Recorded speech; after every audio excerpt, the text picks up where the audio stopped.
এখন আমি আলোচনা করব একটি কাল্পনিক আয়েস সমীকরণ থেকে আয়েস রেখা অঙ্কন। আয়েস রেখাটা কি? আমরা জানি যে রেখার প্রত্যেকটি বিন্দুতে বিভিন্ন সুদের হারে জাতীয় আয়ের বিভিন্ন স্তরে সঞ্চয় ও বিনিয়োগের মধ্যে সমতা নির্দেশ করে তাকে বলা হয় আয়েস রেখা। তো আয়েস রেখার প্রতিটি বিন্দুতে আমরা কি জানি? সুদের হার এবং জাতীয় আয়ের মধ্যে বিপরীতমুখী সম্পর্ক নির্দেশ করে। তো আমরা আলোচনা করব একটি কাল্পনিক আয়েস সমীকরণ। ধরি একটি কাল্পনিক আয়েস সমীকরণ, ধরি একটি কাল্পনিক আইএস সমীকরণ y is equal 100 minus 25 r, y is equal 100 minus 25 r, আর থেকে সুদের হার আর ওয়াইতে হচ্ছে জাতীয় আয়। এখন আর এর বিভিন্ন মানে সুদের হার আর এর বিভিন্ন মানে আমরা জাতীয় আয় ওয়াই এর বিভিন্ন মান পাবো। এটা দিয়ে আমরা এখন সুদের হার আর ইকুয়াল 1 হলে জাতীয় আয় ওয়াই ইকুয়াল কি হবে রে বাবা? দেখো তো 100 মাইনাস 25 ইন্টু 1, 25 থেকে 100 মাইনাস করলে কত হবে? 75। আবার সুদের হার আর ইকুয়াল 2 হলে, এগুলো কাল্পনিকভাবে ধরতেছি আমরা, জাতীয় আয় Y is equal 100 minus 25 into 2, process দিয়ে এখানে 50, 100 থেকে 50 মাইনাস করলে কত হবে? 50। খেয়াল করি, সুদের হার আর এটা হচ্ছে জাতীয় আয়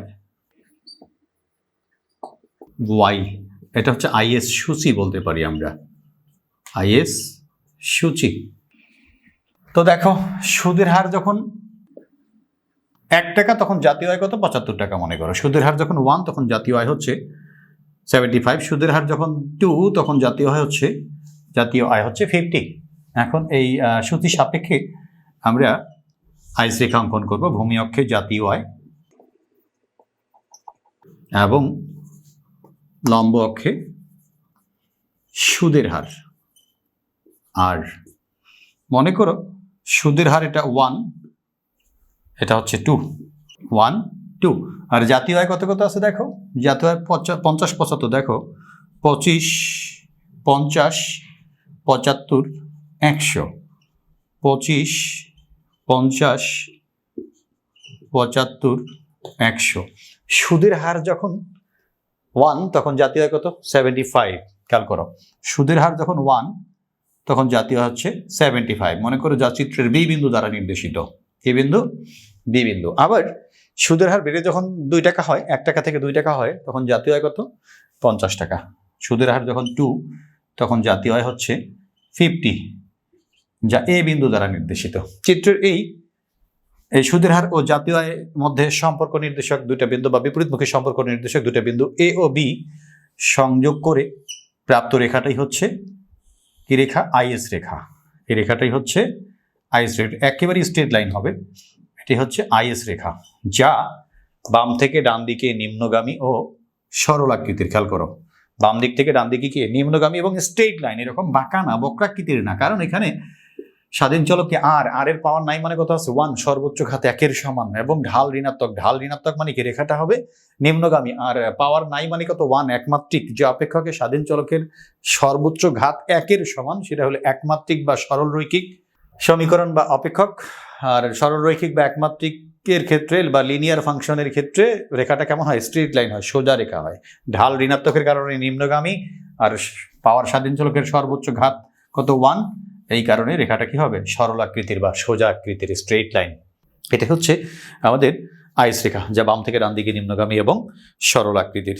তো এই যে এ বিন্দু, এই এ বিন্দুতেও সঞ্চয় ও বিনিয়োগের সমতা নির্দেশ করে, এই বি বিন্দুতেও সঞ্চয় ও বিনিয়োগের সমতা নির্দেশ করে। যে রেখার প্রত্যেকটি বিন্দুতে বিভিন্ন সুদের হারে জাতীয় আয়ের বিভিন্ন স্তরে, 1 টাকা সুদের হারে জাতীয় আয় কত?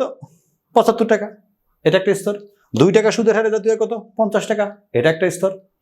বিভিন্ন সুদের হারে জাতীয় আয়ের বিভিন্ন স্তরে সঞ্চয় ও বিনিয়োগের মধ্যে সমতা নির্দেশ করে। এই বিন্দুতে সঞ্চয় ইকুয়াল বিনিয়োগ, বি বিন্দুতেও সঞ্চয় ইকুয়াল বিনিয়োগ। সেই বিন্দু কি বলা হয়? সঞ্চয়।